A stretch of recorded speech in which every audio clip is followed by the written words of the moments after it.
kita balik lagi di Deep Talk Indonesia. Kali ini kita kehadiran tamu istimewa yang dari wajah-wajah muda kali ini. Nah, kita kali ini kedatangan saya memanggilnya Ketum Wiryawan. Nah, beliau ini pernah menjadi aktivis, atau sekarang masih jadi aktivis ya, Tum? Masih tipis-tipis kan?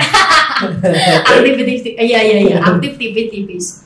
Jadi Ketum Wiryawan ini pernah menjabat sebagai Ketua Umum pengurus pusat atau pengurus besar? Presiden pusat. Presidium Pusat Hikmah Budi. Iya.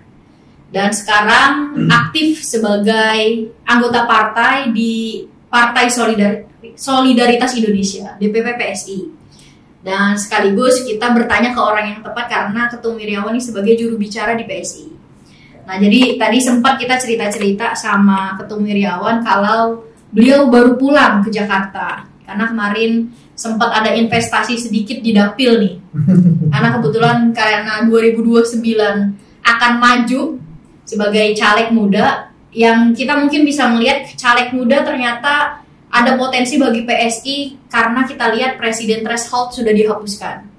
Nah, kira-kira langsung aja tuh, gimana peluang PSI membaca atas kebijakan keluarnya keputusan MK presiden threshold ini dihapuskan? Gimana pandangan sikapnya dari PSI? Ya tentu kalau pandangan kami di PSI ini merupakan suatu keputusan yang harus kita hormati yang dikeluarkan oleh Mahkamah Konstitusi dan juga menjadi sebuah harapan bukan hanya untuk PSI tapi untuk semua partai politik yang lain, karena dengan adanya peraturan ini ataupun keputusan ini akan membuat semua partai bisa mengajukan calon presidennya masing-masing. Tapi kami di PSI sampai saat ini kami selalu berdiskusi dengan Mas Ketum, dengan tim jajaran di DPP bahwa sikap PSI sampai saat ini melihat putusan ini sebagai sebuah hadiah, tapi di sisi lain kami juga masih berkomitmen dengan tim di DPP dengan Mas Kaisang bahwa kita masih akan tetap bersama dengan Kim Plus, karena hari ini kan Kim ini merupakan satu koalisi besar yang dimana koalisi ini juga menjadi motor penggerak untuk Pak Prabowo dan Mas Gibran yang hari ini sedang berada di kekuasaan. Dan kami berkomitmen bahwa apapun yang menjadi keputusan di Mahkamah Konstitusi itu kami hormati, tapi di sisi lain bahwa PSI akan tetap bersama dengan Kim dalam koalisi ataupun pemerintahan Pak Prabowo saat ini. Jadi PSI boleh dibilang sekarang sudah punya standing position bahwa PSI akan tetap bersama dengan Kim Plus. Kita akan tetap bersama dengan Kim Plus yang hari ini masih juga mengawal pemerintahan Prabowo, karena ini kan merupakan suatu kewajiban juga bagi PSI, ya kan? Kewajiban dari PSI untuk mengawal pemerintahan Pak Prabowo dan Mas Gibran. Kita harus memastikan juga bahwa program-program ataupun janji politik pada masa kampanye waktu itu dipastikan bisa tersampaikan ataupun tersalurkan dengan baik di masyarakat, dan PSI juga sampai saat ini masih berkomitmen bahwa janji-janji politik itu harus ditunaikan. Oke, tapi gini tuh, sekonsistensi apakah sikap dari PSI ini mengawal Kim Plus ataupun mungkin masa pemerintahan Presiden Prabowo dengan adanya putusan MK, karena sebagaimana yang kita tahu undergroundnya PSI ini kan orang selalu melihat itu ada bayang-bayang Pak Jokowi. Bayang-bayang Pak Jokowi ini soal sikapnya beliau kadang itu selalu memutuskan sikap di injury time. Nah, kadang kita juga perlu ngebaca nih soal positioningnya PSI dan konsistensinya. Apakah kira-kira PSI nantinya punya peluang-peluang yang lain untuk berjalan sendiri, karena kita lihat ada Mas Gibran, kemudian ada Mas Kaisang yang mungkin barangkali nantinya akan ada lompatan-lompatan dari PSI. Ya, kalau kami melihat bahwa tidak bisa dipungkiri memang bahwa PSI ini kan partainya Pak Jokowi, dan bahkan hari ini kan di beberapa jargon kita di sosial media kan di akhir video biasanya PSI Partai Jokowi. Dan kita tidak memungkiri itu bahwa dengan hadirnya Mas Kaisang di PSI, maka ini menunjukkan bahwa Pak Jokowi kan bisa dikatakan sebagian badannya kan ada di PSI begitu. Dan kalau secara loyalitas hari ini kan Pak Presiden Jokowi ini kan presiden ke-7. Kemudian hari ini kan sudah ada presiden ke-8. dan di mana PSI juga mengambil peran di situ sebagai salah satu partai yang mendukung Pak Prabowo pada waktu itu. Dan yang paling tidak bisa dilepaskan di situ ada Mas Gibran, anaknya Pak Jokowi, ya kan?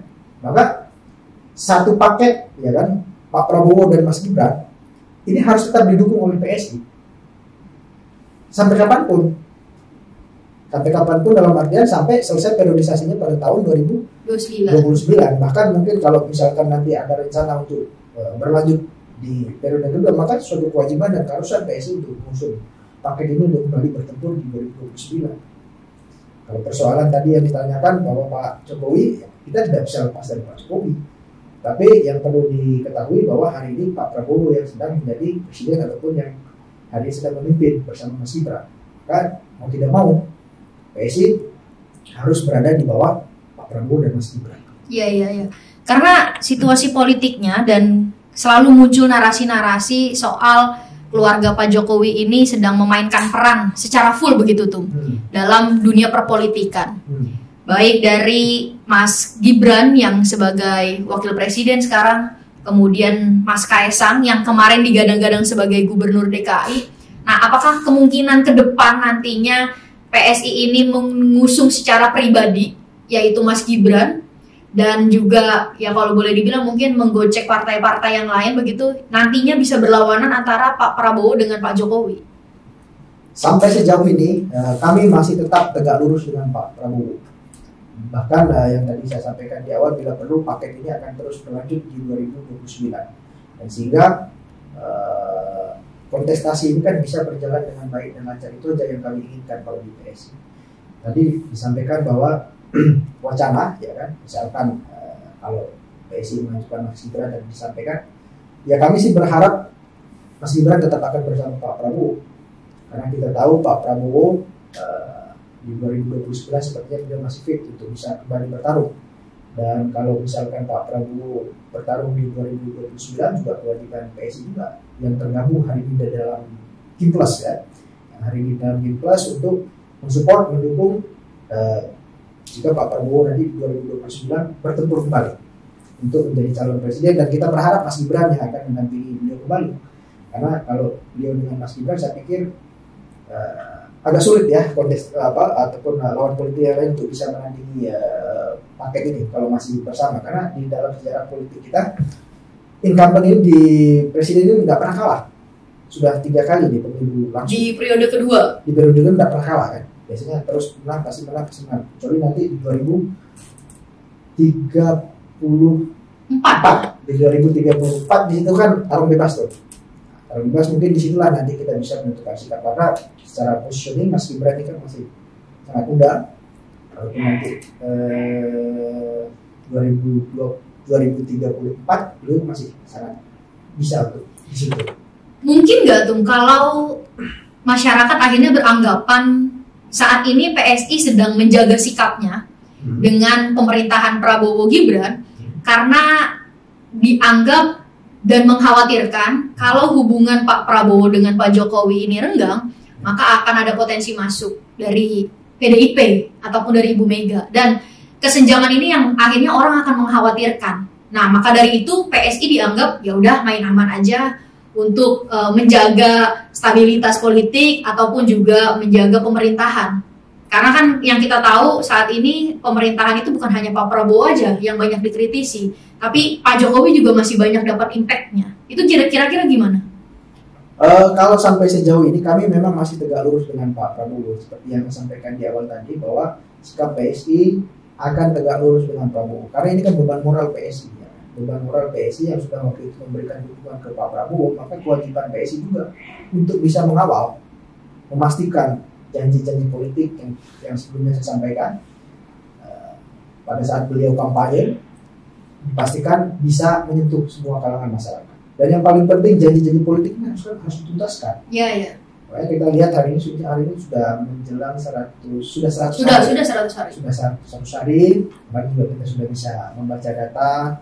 Ya, kalau untuk urusan kepuasan dan tidak puasan itu kan hal yang tidak bisa dipisahkan gitu. Tapi secara kinerja ataupun perform, ya saya lihat Pak Prabowo perform lah dalam hal memimpin ya, dalam hal memimpin, dan kemudian juga menteri-menterinya yang walaupun ada beberapa yang diberikan catatan, ya kan, diberikan catatan ya, tapi terlepas itu ya tetap PSI memiliki sikap yang sama. Kita akan kawal Pak Prabowo sampai 2029. Oke. Nah, tadi ngomongin Mas Gibran-nya. Kalau dari internal PSI sendiri, misal di 2029 PSI menganggap masih menjadi paket yang lengkap antara Pak Prabowo dengan Mas Gibran. Kemudian PSI sendiri akan menggait Mas Kaisang ini, rencana ke depannya itu gimana tuh dari PSI sendiri? Rencananya? Ya kami sih mengikuti beliau sudah cukup intens ya semenjak pilkada, kemudian begitu masyarakat juga care lah dengan kehadiran beliau ya. Terlepas tadi langkah Mas Kaisang di 2029 kan, kami sih belum mendapatkan arahan khusus dari beliau terkait dengan apa planning atau rencana di 2029. Beliau hanya berpesan kepada kami hari ini dengan beliau di DPP, bagaimana kita bisa membangun partai ini. Apa kira-kira yang kurang harus segera dilengkapi. Apa kira-kira yang perlu dibenahi atau diperbaiki harus segera diperbaiki. Kaki-kaki partai yang belum kuat, beliau perintahkan untuk segera dikuatkan. Makanya kami hari ini banyak melakukan tugas itu. Jadi kami terkesan memang tidak terlalu aktif ya seperti PSI pada tempo hari yang mungkin kritis dan sebagainya. Tapi kami hari ini lebih banyak mengurus di internal, konsolidasi di internal partai, merapikan struktur baik di tingkat DPC, DPD, DPW bahkan sampai DPP. Dan itu yang beliau perintahkan kepada kami pada jajaran di DPP PSI untuk segera awal partai ini di 2029 ini harus kuat, siap tempur. Oke, berarti PSI besok sudah siap masuk Senayan ini? Harus siap. Iya. Makanya tugas berat juga harus sebenarnya Mas Kaisang ini kan, dengan beliau membawa nama Pak Jokowi di sini, maka ya harus PSI ini harus lolos di 2029. Dan kami yakin, sangat yakin kami dengan apa yang kami kerjakan hari ini bahwa kita sangat optimis 2029 ini kita akan berada di Senayan. Gitu. Oke, PSI ini dianggap sebagai partainya yang didominasi oleh anak muda. Ya.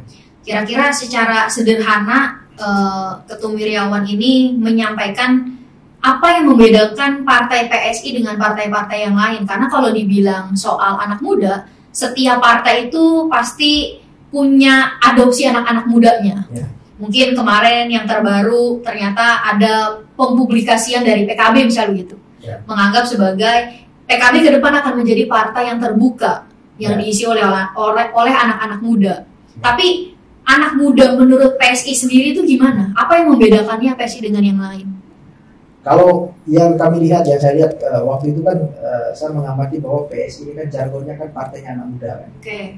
Dan setelah saya masuk memang benar didominasi memang oleh anak-anak muda. Apalagi hari ini kan ada banyak mantan ketua umum ex Cipayung yang hari ini bergabung di PSI, dan yang paling penting kan ketua umumnya, ya kan? Ketua umumnya kan ini masih muda sekali. Mas Kaisang baru Desember kemarin baru 30 tahun. Dan mungkin kalau hari ini dia ketua umum partai politik termuda di Indonesia kan. Jadi bukan hanya jargon. Oh, masih ada ini Soekarno 27. Waktu Iya. jadi ketua umum PNI. Iya waktu itu kan. Iya waktu itu. Yang kita bicarakan kan hari ini yang masih masih segar lah. Iya. Nah, Mas Kaisang ini lah ketua umum partai politik yang paling muda. Dan hari ini tim dia juga muda-muda semua nih. Mantan ketua umum Cipayung ini kan ada dari PNI, KMD, Kemudi, PNI, GMKI dan lain-lain. Dan itu menjadi sebuah komitmen PSI bahwa ini yang membedakan PSI dengan partai politik yang lain. Boleh partai politik yang lain ada memiliki anak muda, ya, punya anak muda. Tapi kan biasanya di sayap-sayap partai. Oke. Ya kan? Kalau ini pengurus inti. Kalau kita ini kan pengurus inti. Contohnya kemarin Ketum Agus Mulyono sekarang sudah menjadi ketua OKK di PSI, ketua DPP. Ini kan menunjukkan bahwa PSI ini kan memberikan ruang untuk anak-anak muda, untuk para aktivis khususnya yang berminat di politik. Kemudian PSI ini membuka ruang selebar-lebarnya untuk para aktivis, para anak muda yang memiliki tanggung jawab untuk memperbaiki bangsa ke depan. Tapi apakah partainya anak muda ini mencerminkan akan melahirkan kebijakan-kebijakan yang punya representasi anak muda juga? Jadi nggak hanya sekedar usianya aja yang muda, tapi juga sikapnya, kebijakannya juga muda. Ya, kalau yang saya amati memang sampai saat ini kan PSI ini kan salah satu partai ataupun mungkin bisa dikatakan satu-satunya partai yang memperjuangkan undang-undang perampasan aset. Oke. Dan sampai hari ini Mas Kaisang pun selalu bilang ke kita, jadi kalau teman-teman jadi di Senayan, jadi di DPR, tolong perjuangkan undang-undang perampasan aset. Karena kami melihat bahwa undang-undang perampasan aset ataupun undang-undang perampasan aset dari koruptor ini kan menjadi salah satu goals jika kita bisa mengesahkan itu. Karena kan kita melihat bahwa hari ini kan korupsi ini kan seperti sebuah fenomena gunung es gitu kan, yang diungkap hanya seberapa, tapi yang belum diungkap itu jauh lebih besar sebenarnya. Dan Mas Kaisang bilang ke kami, kita harus komitmen di situ, dan kita harus memperjuangkan kesetaraan gender. Ini juga menjadi isu menarik di anak muda. Kita juga memperjuangkan persoalan pluralisme. Ini juga menjadi isu anak muda. Persoalan ekonomi, dan itu menjadi sebuah hal yang memang membedakan PSI dengan partai-partai politik yang lain. Dan dengan diisi oleh anak-anak muda yang saya pikir beban politik masalah ini kan tidak seberat politisi senior kan. Kalau kami yang baru terjun ini kan kami masih fresh graduate, kira-kira begitu. Belum ada tekanan masa lalu, beban masa lalu ataupun titipan dan lain sebagainya. Dan sehingga jika kami nanti menjadi pimpinan baik di eksekutif maupun di legislatif, kami bekerja hanya untuk rakyat, tidak bekerja untuk kepentingan ataupun hal-hal yang bisa mengganggu kinerja dari kami yang kalau misalkan nanti terpilih menjadi anggota DPR ataupun menjadi eksekutif. Berarti boleh dibilang harus jadi anggota DPR dulu nih Tum, baru mau memperjuangkan undang-undang perampasan aset? Harus dong. Iya kan? Kalau kita tidak terlibat di dalam, kita hanya menyuarakan di luar, bagaimana kita mau merumuskan? Oke. Jadi terus selama 4 tahun ini menuju 2029 apa yang dikerjakan? PSI. Oke, ya. Menuju 2029. Kalau yang diperjuangkan itu soal undang-undang perampasan aset. Ya, tentu kami hari ini sedang mengkonsolidasikan kekuatan. Ya kan? Karena mau tidak mau, fenomena politik 2024 ini kan membuat kita ini memiliki pengalaman yang cukup, Pak. Pengalaman yang cukup, dan sehingga nanti 2029 ya sudah waktunya, kira-kira begitu. Karena fenomena politik di masyarakat ini kan pragmatismenya kan tinggi, kuat sekali. Sementara kemampuan kita di anak-anak muda ini kan gagasan, ya kan, ide gagasan. Dan mungkin kalau urusan logistik mungkin kami akan kalah dengan kelompok pengusaha, kelompok politisi lama. Tapi kami perlu mengedukasi masyarakat bahwa kita PSI ini akan hadir untuk memperjuangkan hak mereka. Bahwa kami akan benar-benar hadir di tengah-tengah masyarakat dan memberikan pelayanan terbaik untuk masyarakat. Apalagi di pilkada kemarin ini kita memiliki kurang lebih 17 kader asli yang terpilih menjadi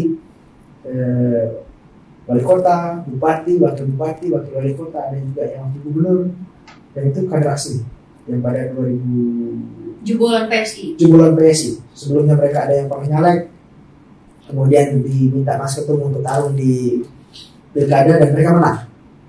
Kami punya 17, dan ini juga menjadi sebuah suntikan semangat lah, suntikan spirit untuk kami di PSI bahwa 2029 kita optimis, dan yang terpenting kita harus siap secara struktur. Makanya tadi saya bilang kita sedang merapikan struktur. Kalau PSI sedang memperkuat roda-roda organisasinya menuju 2029, apalagi terlebih PSI ini partainya anak muda diisi sama para mantan-mantan aktivis dan berangkat dari OPP Cipayung Plus begitu. Kita punya fenomena bahwa anak muda itu sekarang kegelisahannya ternyata pertarungan kita yang paling ideal itu melawan anak-anak konglomerat, anak-anak yang oligarki lah. Terus yang usianya masih muda udah jadi CEO, jadi direktur muda, itu nggak bisa dipungkiri. Apa keunggulan yang bisa diterima? Karena kalau boleh dibilang mungkin nggak usah jauh-jauh ya, di Jakarta sendiri begitu. Kalau kita jualan politik aja menjelang pemilu, itu pasti masyarakat sudah melihat bahwa orientasinya mereka itu adalah soal politik uang. Apa yang kemudian nanti akan dilakukan oleh partainya anak muda ini, khususnya yang diisi oleh kebanyakan para aktivis. Ya, tentu memang tidak bisa kita pungkiri ya kan, anak pejabat misalkan ya kan, anak konglomerat ya kan, ya mungkin kelompok-kelompok garis biru yang ada di Republik ini. Sementara aktivis ini kan bisa dikatakan memiliki gagasan, kemudian memiliki idealisme, kemudian persoalan keilmuan nggak perlu diragukan. Satu aja minusnya ya kan, persoalan anggaran aja ini kan, urusan logistik ya kan. Tetapi kami masih yakin dan percaya bahwa kami dengar beberapa senior kami di PSI yang sebelumnya bertempur di 2014, 2019, kemudian di 2024, ternyata memang banyak dari mereka ini yang seharusnya sudah lolos ke Senayan tidak menggunakan politik uang. Di Jakarta sendiri Grace Natali suaranya paling tinggi sekali. Iya. Paling gede. Suaranya itu paling besar di PSI. Ya paling besar di PSI. Oh paling besar di PSI. Bahkan untuk di DKI mungkin paling besar ya. Dibandingkan dengan alek-alek yang hari ini ada di Senayan. Dan beliau bercerita bahwa memang tidak semestinya dengan uang. Ada kemudian sesi Siana Bagus Oka yang kemarin maju di Bandung juga mengatakan hal yang sama, bahwa tidak semestinya uang di masyarakat, ya kan? Tapi memang kos politik itu memang harus dilakukan ya kan, untuk mengkonsolidasikan kekuatan, untuk mengaktifasi mesin. Tapi persoalan eksekusi misalkan ya kan, di hari H atau istilahnya serangan fajar itu biasanya di PSI itu tidak pernah dilakukan itu. Dan mungkin jika melakukan itu ya bisa saja PSI dan itu tidak bisa disenayan. Tapi karena politik itu yang kami kedepankan, persoalan bagaimana kita bisa mengedukasi masyarakat. Bahkan kami mendengar cerita ketika para senior kami yang pernah bertempur, mereka menyampaikan kita turun ke masyarakat, bahkan kalau kita memberikan sesuatu, justru kita nggak akan dipilih di kelompok-kelompok tertentu. Kenapa? Karena nggak mudah diingat atau gimana? Ya mungkin bagi mereka kan sudah tidak berlaku lagi kalau persoalan politik uang itu. Makanya jika kita kasih uang malah kita pilih. Tapi memang fenomenanya lebih dominan, yang lebih banyak ya. Karena ada embel-embel uang itu makanya mereka memilih. Dan hari ini kan partisipasi pemilih kita kan turun terus. Iya. Karena antras ya kan, ketidakpercayaan mereka kepada penyelenggara negara. Dan ini tugas PSI untuk bisa membangkitkan kembali gairah politik dari seluruh kalangan masyarakat, untuk meyakinkan kembali bahwa gimana caranya? Ya caranya adalah kita harus meyakinkan mereka bahwa di politik ini tidak semua orang-orang jahat gitu. Iya kan? Makanya kami di PSI berkomitmen untuk kami tetap bisa menjadi orang-orang baik yang memberikan contoh bagi partai-partai lain bahwa PSI ini komitmen memperjuangkan hak masyarakat. Dan dibilang bahwa satu-satunya partai politik yang berani mengusulkan undang-undang perampasan aset.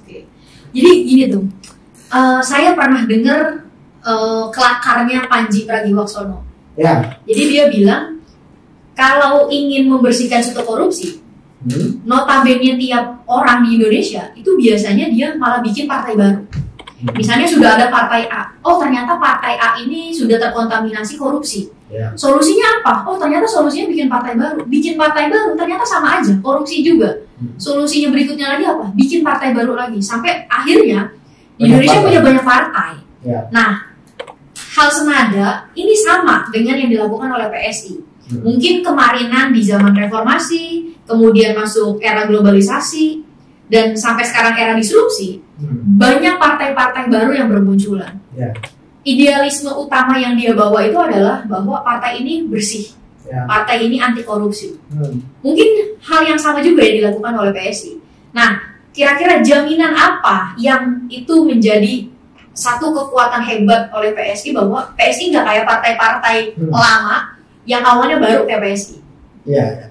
Memang fenomena ini kan sudah banyak contoh ya. Iya. Jargon, tolak korupsi. Bahkan iklan-iklan tuh yang tolak korupsi ternyata malah korupsi juga ya kan. Makanya yang saya bilang tadi, ini kan persoalan policy ya kan. Ini persoalan kebijakan yang harus dibuat. Gitu. Karena kalau hanya jargon ya kan, hanya kata-kata ya kan, itu kan semua orang juga bisa. Semua partai politik juga bisa melakukan itu, semua kader partai politik bisa melakukan itu gitu. Tapi polisinya, kebijakannya apa? Misalkan hukum mati untuk koruptor, ya kan? Rampas asetnya misalkan salah satunya. Ini kan polisi kebijakan. Undang-undang yang harus dirubah gitu. Kalau hanya melakukan jargon stop korupsi, tolak korupsi, partai anti korupsi, itu kan nggak bisa. Istilahnya kan cuap aja jadinya kan. Omon-omon Kalau kata Pak Prabowo gitu. Yang harus diubah adalah kebijakannya. Undang-undangnya harus dibuat. Harus dirumuskan.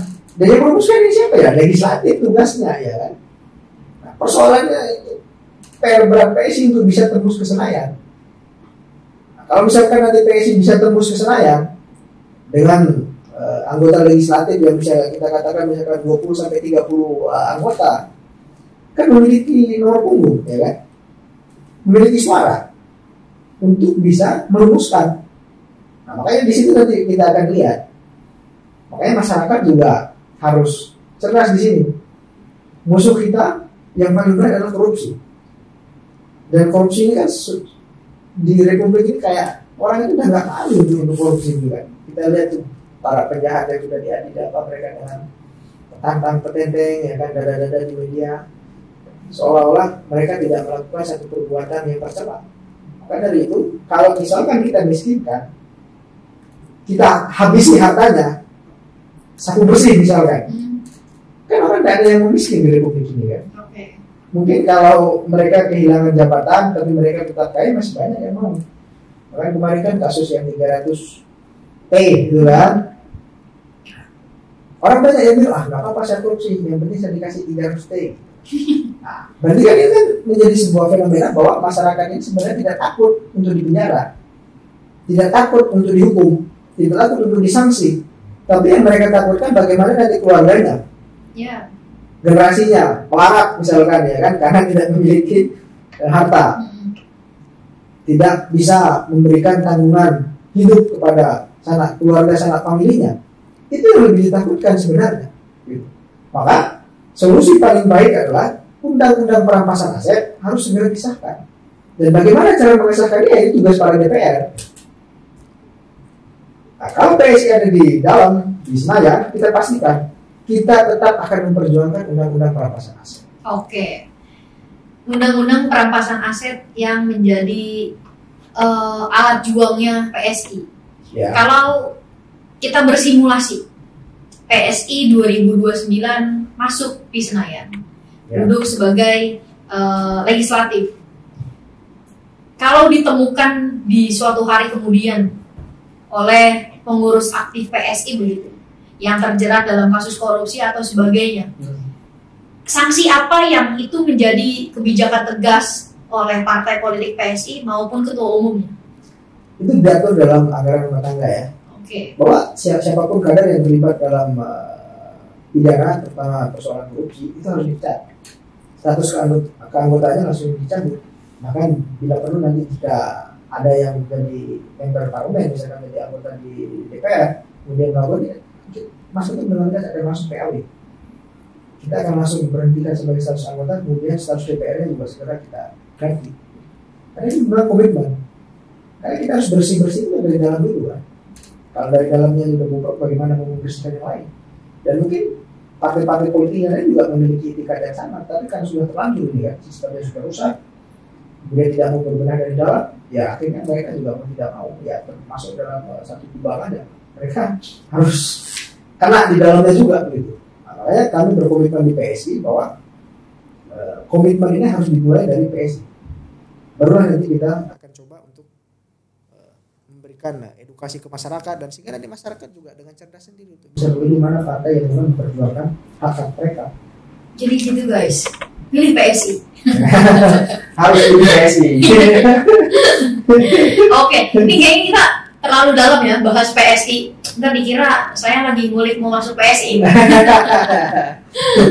Nah, tadi saya agak sedikit mencatat pembahasan dari Ketum Wirjawan nih yang membahas soal 100 hari kerja pemerintahan Prabowo ini kan pasti banyak catatan. Ya. Ada yang rapotnya biru, ada yang rapotnya hijau, ada yang Ada yang merah ya merah, ada yang biru, ada yang merah. Kenapa hijau mulu sini? Iya, di PKB terus. Nah, di 100 hari kerja pemerintahan Prabowo ini kan dari catatan dan indeks presentase yang sudah kita lihat di publik, itu ternyata raport merah salah satunya itu lahir dari anggota PSI. Ya. Yang dalam saat ini juga menjabat di pemerintahan Kabinet Merah Putih. Ya. Yang kemarin juga ikut terseret dalam narasi soal laut makan pager. Nah, itu dari PSI sendiri melihat sikap ini dan melihat kasus ini yang terlibat dalam keanggotaan partainya, yaitu Bang Raja Juli Antoni sebagai menteri sekarang dan kemarin juga terlibat dalam kementerian terkait yaitu ATR BPN. Itu gimana hiruk pikuk polemik yang ada di dalam PSI hingga menyikapinya? Ya, kemarin saya juga sudah membaca, sudah melihat bahwa ada catatan kira-kira gitu ya terkait dengan kinerja para menteri. Tapi memang di sisi lain saya juga membaca di lebih kolektif, lebih secara keseluruhan. Memang Bro Menteri ini, Bro Raja Juli Antoni juga memiliki performa yang bagus. Dia masuk dalam 5 menteri yang performanya bagus. Jadi performa yang bagus ini ya responsif dan lain-lain lah. Ada kriteria penilaiannya. Dia masuk di urutan ketiga sebagai menteri yang paling responsif dalam urusan di Kementerian Kehutanan. Lepas dengan adanya catatan yang lain, karena di sisi lain juga kita melihat bahwa ini kan 100 hari kerja, ya kan? Beliau juga disitu kan baru menjadi menteri dan mungkin perlu juga menyesuaikan diri. Makanya nanti kami juga akan berdiskusi juga dengan beliau supaya bisa lebih perform lagi untuk 100 hari ke depan lagi, kira-kira begitu. Makanya kita perlu untuk 1 tahun bahkan sampai selesai. Dan kami juga sangat optimis bahwa Bro Raja Juli ini kan juga sebagai representatif PSI yang ada di pemerintahan Pak Prabowo hari ini, beliau harus perform dan mau tidak mau harus perform karena kepercayaan ini kan berat, ya, dan tidak gampang mendapatkan kepercayaan sebagai partai yang non-parlemen, ya kan, kemudian dikasih jatah menteri. Jatah menteri oleh Pak Prabowo ini kan effortnya kan harus lebih, dan beliau juga sangat berkomitmen bahwa Kementerian Kehutanan ini harus menjadi contoh kementerian yang responsif dan memberikan pelayanan yang bagus terhadap masyarakat, dan kemudian juga beliau sangat berkomitmen untuk bisa terus berkomunikasi dengan kelompok-kelompok yang ada di wilayah hutan. Dan kami di PSI memang berkomitmen untuk terus mensupport beliau supaya bisa lebih perform lagi untuk bisa memberikan pelayanan prima lah, sehingga masyarakat juga nanti akan bisa menilai setelah 100 hari kerja ini. Kemudian nyambung ke pertanyaan yang kedua tadi, saat beliau masih menjabat sebagai Wakil Menteri PPN, ya, PPN. Kemudian kita juga tahu banyak media yang kan mengaitkan, ya kan, ya cocokologi lah, kira-kira gitu untuk ini pengaitan terkait dengan adanya pagar bambu, ya, pagar bambu yang memakan lautan. Ya, makanya di situ juga kami juga di PSI, ya, kami akan dukung penuh sikap dari pemerintah yang hari ini baik dari kepolisian, kemudian Kementerian Kelautan Perikanan, kemudian juga kemarin saya lihat bahwa ada dari ATR BPN juga Agus Nusron, ya, untuk beliau mengatakan ya kita akan tidak tegas, ya, kita dukung, dan PSI juga berkomitmen itu bahwa ya PSI kan harus bersama, ya, dan tidak boleh kekayaan alam ataupun alam Indonesia ini dirusak ataupun dikapitalisasi oleh kelompok-kelompok tertentu, ya kan. Dan kami berkomitmen, Bro Menteri juga sudah mengatakan silakan diproses, silakan dibuka, karena memang waktu itu kewenangan itu ada di kepala kantor pertanahan.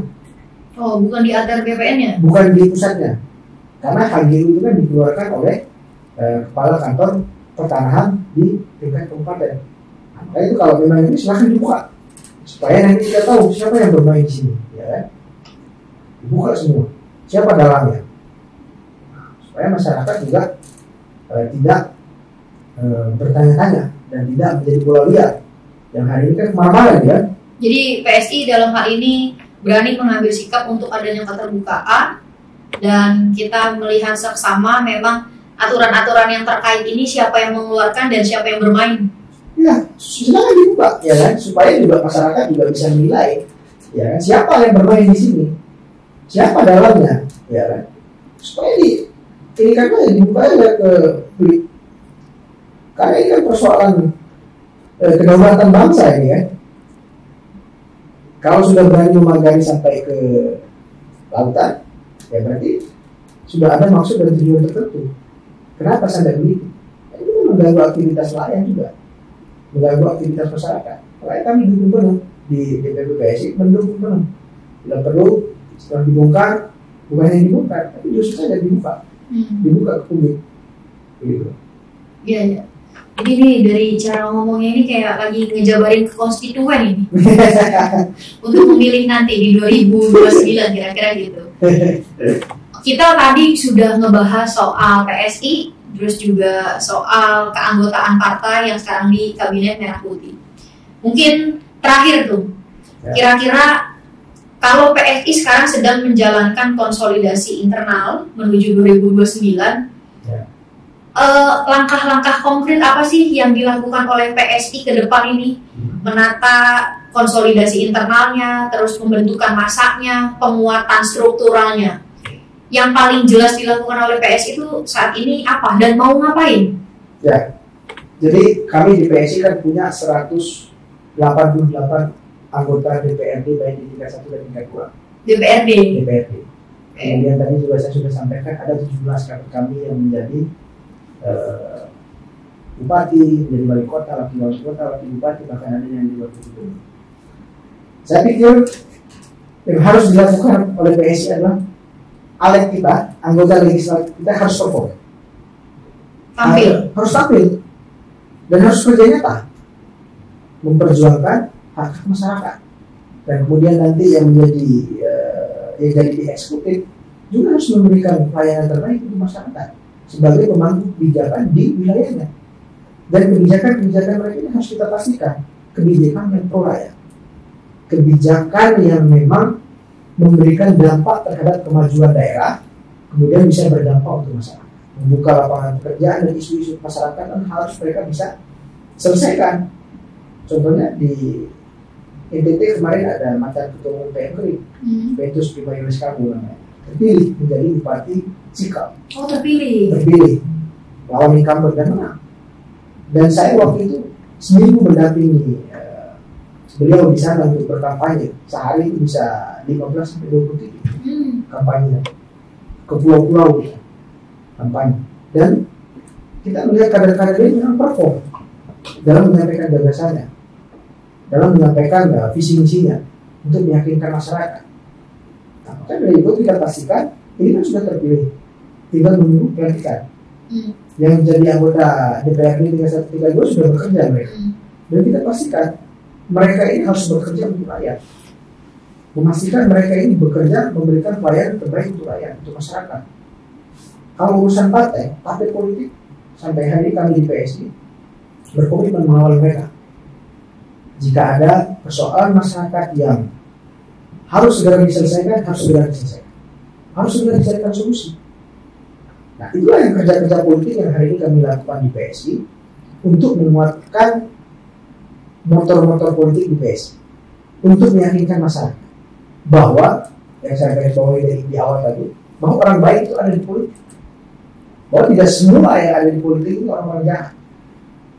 Kami berkeyakinan itu bahwa kami di PSI kami bisa, walaupun mungkin kami akan dimusuhi oleh banyak orang, tapi tidak apa-apa, karena memang harus ada yang mulai. Kalau tidak ada yang mulai, mau dibawa kemana benar? Akan tetap seperti itu, akan dikuasai oleh kelompok-kelompok tertentu, oligarki lah, misalkan.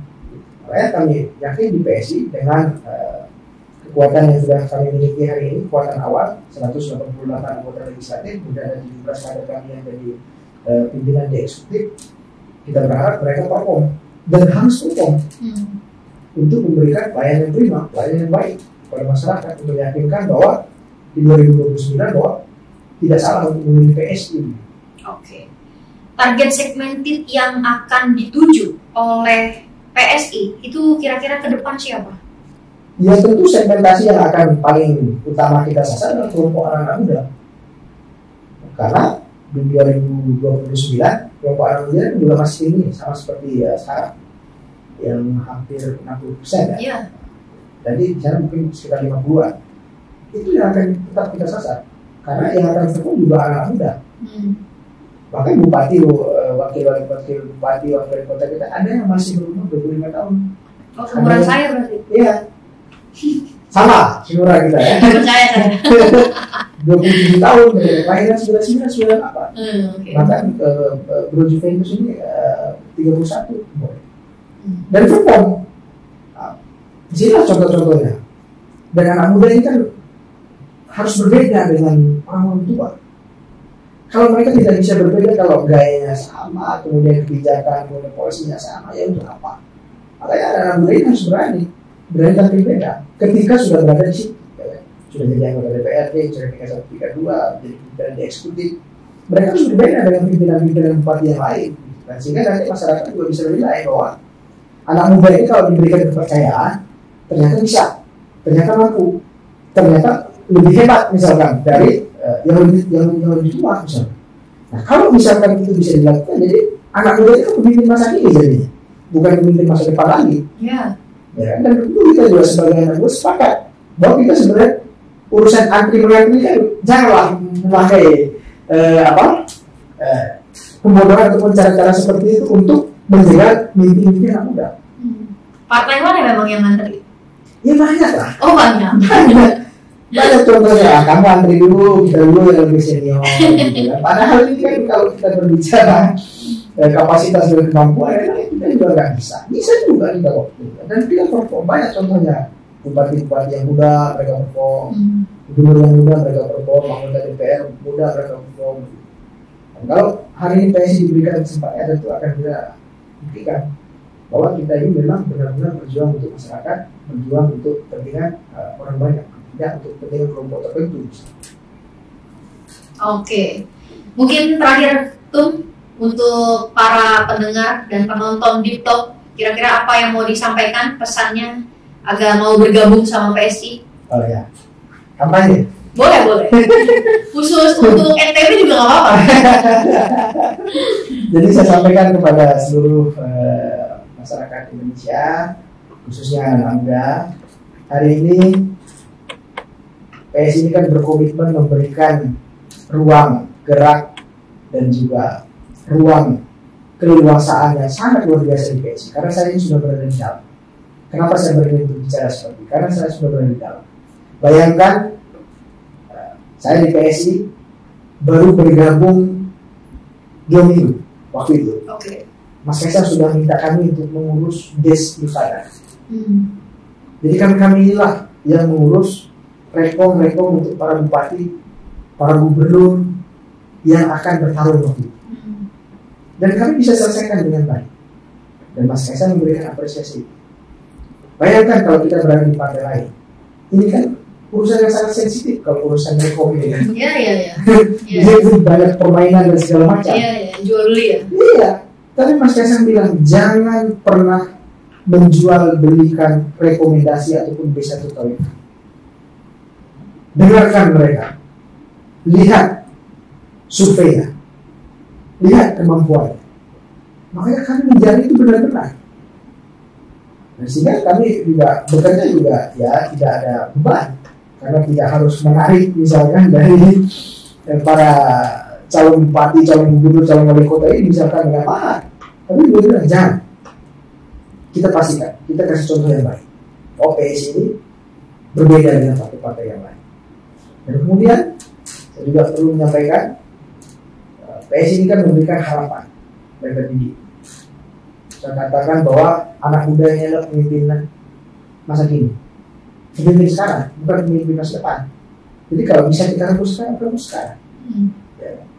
Kita sudah punya wapres yang muda, kemudian di PSI juga ketumnya juga sangat muda, dan ruang gerak kita pastikan akan diberikan ruang gerak yang leluasa di PSI. Maka saya mengajak pada anak-anak muda Mungkin kalaupun ada dari mantan-mantan ketua umum yang ingin kembali bergabung di PSI, kami persilakan.